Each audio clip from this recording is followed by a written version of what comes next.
कि सरकार बिहार में एकेडमिक बेसिस पर शिक्षकों की नियुक्ति का प्रावधान बंद करे और प्रतियोगिता परीक्षा एसटीईटी मार्क्स के आधार पर शिक्षकों की नियुक्ति का प्रावधान करे। बस हम इसका एक संदेश देना चाहते हैं। अगर आप एकेडमिक बेसिस पर शिक्षकों की नियुक्ति करेंगे तो अच्छे शिक्षक की नियुक्ति नहीं हो पाएगा। जो अच्छे शिक्षक रहेंगे, जो अच्छे शिक्षक बनने लायक अभ्यर्थी रहेंगे, वो उनको पकौड़ा तलना पड़ेगा। ये हम संदेश देना चाहते थे सरकार को। हम आपके बच्चे हैं, हम पढ़े लिखे बच्चे हैं, हम बिहार का निर्माण करना चाहते हैं, एक क्वालिटी एजुकेशन चाहते हैं। संविधान के अनुसार, विज्ञापन के अनुसार हम लोग मेरिट में आए हुए अभ्यर्थी हैं। हमारी बातें माने, हमें शिक्षक पद पर नियुक्ति दें और हम बिहार का निर्माण में अपना अहम योगदान निभाएंगे।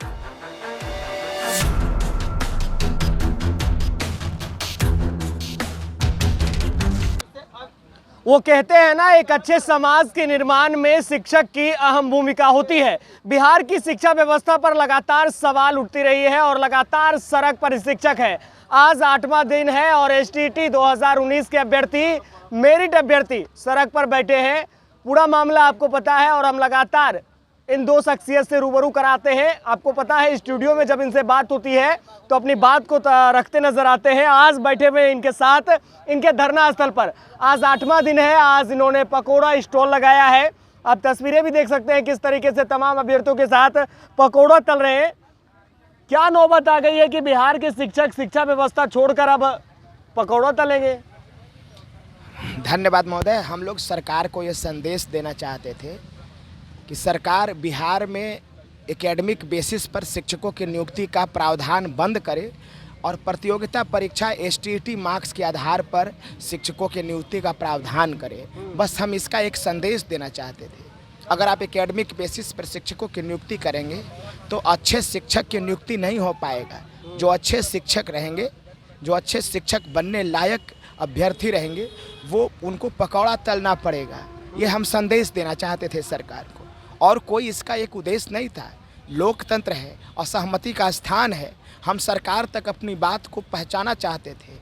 आप लोगों के जरिए, पत्रकार बंधुओं के जरिए हम अपनी बात को माननीय शिक्षा मंत्री और माननीय मुख्यमंत्री महोदय तक ये बात पहुंचाना चाहते थे कि महोदय, आपने जो विज्ञापन निकाला था, आपने जो परीक्षा लिया था, आपने जो प्रतियोगिता परीक्षा लिया था, उस प्रतियोगिता परीक्षा को पास करके हम टॉप कर गए, मेरिट में आ गए। आपने प्रमाण पत्र दिया है मेरिट का। अब आप हमें नियुक्ति मेरिट के आधार पर करें, एसटीईटी मार्क्स पर करें। एकेडमिक बेसिस पर जो शिक्षक की नियुक्ति का प्रावधान है उसको अविलंब समाप्त किया जाए और ऑनलाइन और सेंट्रलाइज रूप से बहाली किया जाए। अच्छा, एक बात बताइए, बिहार में अगर सभी चीज़ ऑनलाइन होता है, राशन का वितरण ऑनलाइन, साइकिल पोशाक ऑनलाइन, मनरेगा की राशि ऑनलाइन, तो शिक्षकों की नियुक्ति ऑनलाइन क्यों नहीं होगा? वो ऑफलाइन क्यों होता है? क्या इस पर मनन और चिंतन की जरूरत नहीं है? क्या हम ये मांग उठा रहे हैं तो गलत है महोदय? बस हम यही मांग उठा रहे हैं सरकार से कि सरकार हमारे, हम सच्चाई की बात कर रहे हैं, हम राष्ट्र निर्माण और बिहार निर्माण की बात कर रहे हैं। आज दिनों हमने जदयू कार्यालय में शिक्षा मंत्री से पूछा था कि एसटीईटी के अभ्यर्थी लगातार आपके खिलाफ बैठे नजर आ रहे हैं, आवाज बुलंद कर रहे हैं, आपके कार्यालय को घेर रहे हैं, आप लोग ध्यान क्यों नहीं दे रहे हैं? उन्होंने कहा कि जल्द काम हो रहा है, तुरंत काम हो रहा है। ये तुरंत और जल्द का काम क्या कब तक चलेगा? इसीलिए तो जल्द उनका होता ही नहीं है। पिछला 3 से 4 साल से हम लोग सड़क पर संघर्ष कर रहे हैं और उनका जल्दी जल्दी, बस जल्द जल्द। जल्द कब आएगा? पूछिएगा कि जल्द का मतलब क्या होता है, जल्द का मतलब कितना साल होता है, ये बात सरकार बताए। बस यही हमारा उद्देश्य है और कुछ नहीं था। हम सरकार को ये संदेश देना चाहते हैं। आपने मुंडन भी कर लिया जी, हवन भी कर लिया, भिक्षाटन भी कर लिया, बूथ पॉलिश भी हो गया, अब आज पकोड़ा तल रहे हैं। ये संदेश दे रहे हैं सरकार को, क्या जताना क्या चाह रहे हैं आप? लोकतांत्रिक तरीके से हम सरकार को ये संदेश देना चाहते हैं कि हम आपके बच्चे हैं, हम पढ़े लिखे बच्चे हैं, हम बिहार का निर्माण करना चाहते हैं, एक क्वालिटी एजुकेशन चाहते हैं। संविधान के अनुसार, विज्ञापन के अनुसार हम लोग मेरिट में आए हुए अभ्यर्थी हैं। हमारी बातें माने, हमें शिक्षक पद पर नियुक्ति दें और हम बिहार का निर्माण में अपना अहम योगदान निभाएंगे। और इसीलिए लोकतांत्रिक तरीके से हम अपनी आवाज़ को उठा रहे हैं। इसका कोई मकसद नहीं है, इसका कोई नकारात्मक बात ना पेश किया जाए। यह केवल हम अपनी बात को सरकार तक पहुंचाना चाहते हैं महोदय, इसका कोई उद्देश्य नहीं है। 30,675 अभ्यर्थी लगातार इनके साथ हैं।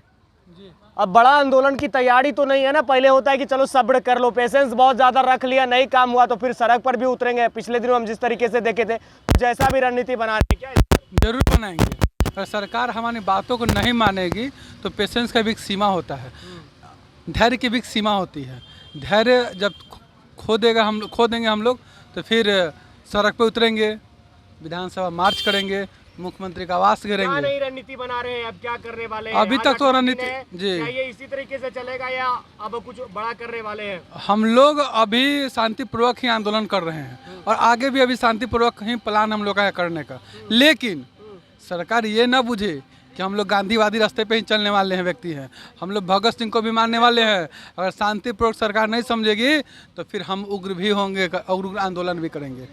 अनिल जी, एक सवाल है आपके, तमाम जो अभ्यर्थी हैं हमारे कमेंट बॉक्स में लिखते हैं कि अगली रणनीति क्या है, फाइनल बता दो, आ जाएंगे पटना, जितना दिन कहोगे रह लेंगे, लेकिन लड़ाई इस बार पक्की लड़नी है। मतलब उनका क्या रणनीति बना रहे हैं, उनको भी बता दीजिए पहले। नहीं, रणनीति स्पष्ट है। हम लोगों को शांतिपूर्ण तरीके से हम लोग प्रदर्शन कर रहे हैं।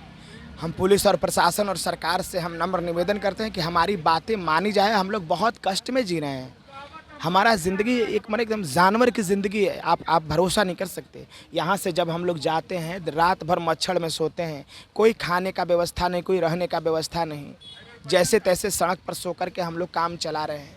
मतलब एक इंसानियत शर्मसार है हम लोगों के संकट से, और हम लोग सच्चाई के लिए लड़ रहे हैं, मेरिट में आए हुए हैं। आपने प्रमाण पत्र दिया है, आपने क्यों दिया था प्रमाण पत्र? आपने क्यों निकाला था अखबार में विज्ञापन? क्या सब कुछ नल एंड वॉइड हो गया? तो ये बात हम सरकार को बोलना चाहते हैं, आप भी सरकार से पूछिएगा। हम ही है 2019 में विज्ञापन, कोरोना काल के समय परीक्षा दी है, मेरिट नॉन मेरिट हो जाता है। 30,675 अभ्यर्थी आपके मेरिट में होते हैं, फिर सरकार की अलग अलग तरह की चलती है और लगातार सड़क पर बैठते इसी जगह नजर आते हैं। सवाल जो गहराता है और बार ये कब तक जो अभ्यर्थी है कब तक सड़क पर बैठे नजर आएंगे? ये जब तक हमारी सरकार बात नहीं मानेगी तब तक हम सड़क पर बैठे रहेंगे। ये हमने प्रण कर लिया है सभी मेरिट अभ्यर्थियों ने, और ये आंदोलन और तेज होगा, और तेज होगा।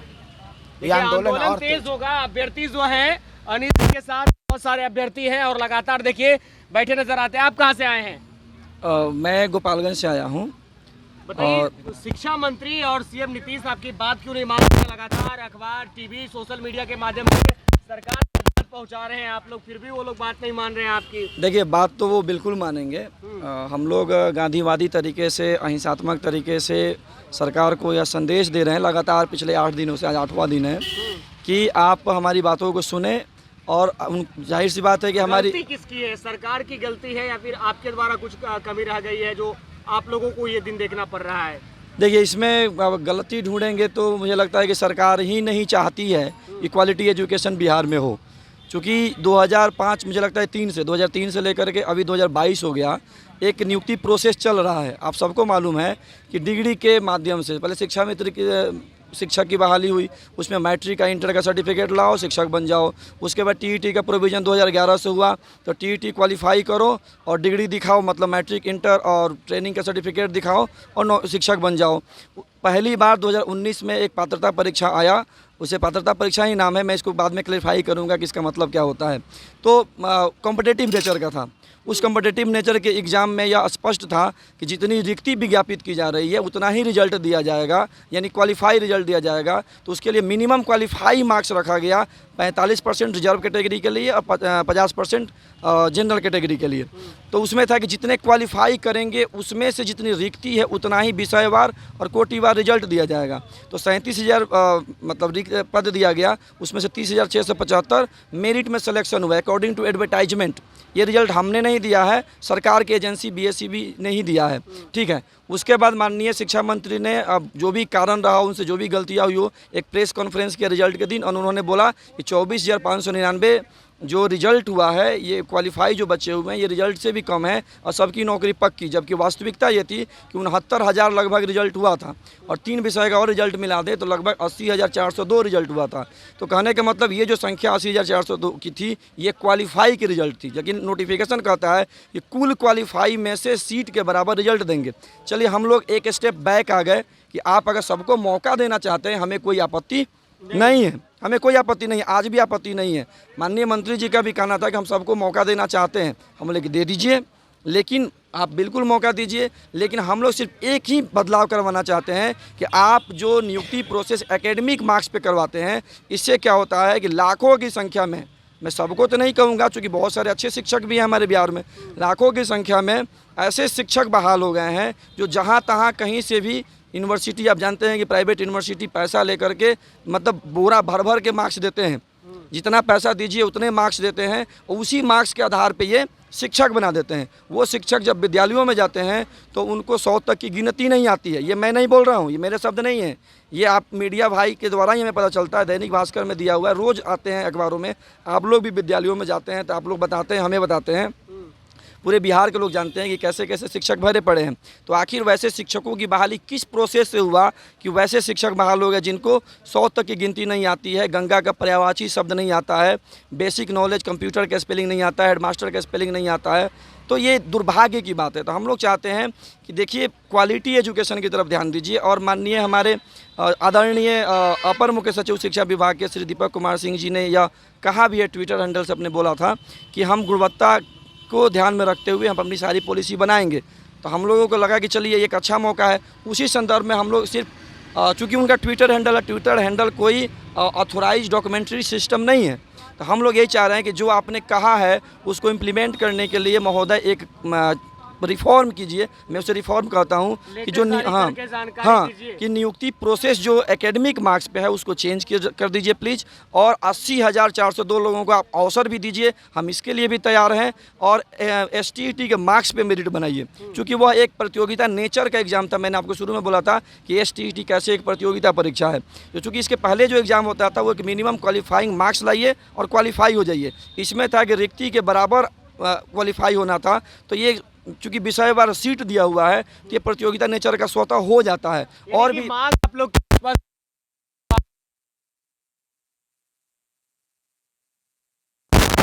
इसको मैं कैलकुलेट कर लूँ कि हम लोगों का स्पष्ट क्लियर कट डिमांड है कि प्रतियोगिता से बेहतर कोई भी मापदंड नहीं होता है किसी भी कर्मचारी, अधिकारी या किसी भी तरह का कोई भी सिलेक्शन करने का। तो टीचर जैसे, शिक्षक जैसे महत्वपूर्ण पद पे ये डिग्री दिखाओ, नौकरी पाओ वाला सिस्टम क्यों करते हैं, जबकि प्रतियोगिता एक बेहतर मापदंड निर्धारित करता है। तो प्रतियोगिता परीक्षा हम लोग दिए हैं, हम लोग ना सिर्फ क्वालिफाई हैं बल्कि अच्छा रैंक हासिल किए हुए हैं। तो कृपया हमें मौका दें और उन लोगों को भी मौका दें जो नॉट मेरिट में हैं, क्योंकि सीट आपके पास पर्याप्त है।